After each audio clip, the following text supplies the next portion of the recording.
Guys, ഞാൻ രതീഷ് കുമാർ. ഞാനൊരു 10ാം class വിദ്യാർത്ഥിനിയാണ്. ഞാനിവിടെ പറയുന്നത് ബോർഡിംഗ് സ്കൂൾ പരിസരത്ത് വെച്ചുണ്ടായ ഒരു പ്രേതാനുഭവത്തെ പറ്റിയാണ്. ഒരു പെൺകുട്ടിക്ക് എന്നോട് പ്രണയമാണ്. ഞാനത് നിരസിക്കുകയാണ് ചെയ്തത്. ഞാൻ കണ്ടത് എൻ്റെ ബാഗിൽ പ്രേമലേഖനം വെക്കുന്നത് കണ്ടു. പിന്നീട് ഞാൻ ഒട്ടും ആലോചിച്ചില്ല. ഞാൻ അതെല്ലാം ക്ലാസ് ടീച്ചർക്ക് കാണിച്ചു കൊടുത്തു. ക്ലാസ് ടീച്ചർ അവരെ വഴക്ക് പറഞ്ഞു വിട്ടതാണ്. പക്ഷേ വീണ്ടും ഇതേ പ്രവൃത്തി എന്നെ ചെയ്തുകൊണ്ടിരിക്കുന്നു.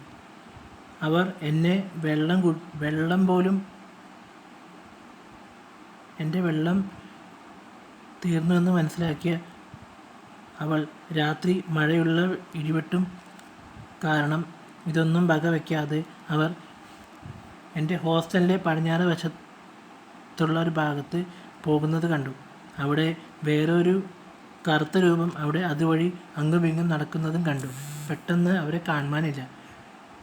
മഴകൾ പെയ്തിറങ്ങി മുറ്റം വലിയൊരു ഡാമായി മാറി. എല്ലാം വെള്ളം മൂലം കാണാതായതോടുകൂടി വെള്ളമെടുക്കാൻ പോയപ്പോൾ ഇതുവരെ അവളെ കണ്ടില്ല. അതായത് അവൾ പോയത് പടിഞ്ഞാറ് ഭാഗത്തേക്കാണ്. പടിഞ്ഞാറ് ഭാഗത്തും ഒരു തോടുണ്ടായിരുന്നു എന്ന് പറഞ്ഞു. അവിടേക്ക് പോകരുത്. മഴവെള്ളം ഉള്ളത് കാരണം തോട്ടിലെ വെള്ളം മുഴുവൻ കാണാതെയാവും. അറിയാത്തവരാരെങ്കിലും ഉണ്ടെങ്കിൽ ഒരു പോക്കങ്ങോട്ട് പോകും. അപ്പോഴാണ് മനസ്സിലായത് എനിക്ക് നീന്താൻ വശമുള്ളത് കാരണം ഞാൻ വിളിക്കുന്നതിന് മുന്നേ അവളെ പൊക്കിയെടുത്ത് കരയ്ക്കെത്തിച്ചു. വെള്ളത്തിലേക്കെടുത്ത് ആ തോട്ടിലേക്കെടുത്ത് ഒറ്റ ചാട്ടം ചാടി.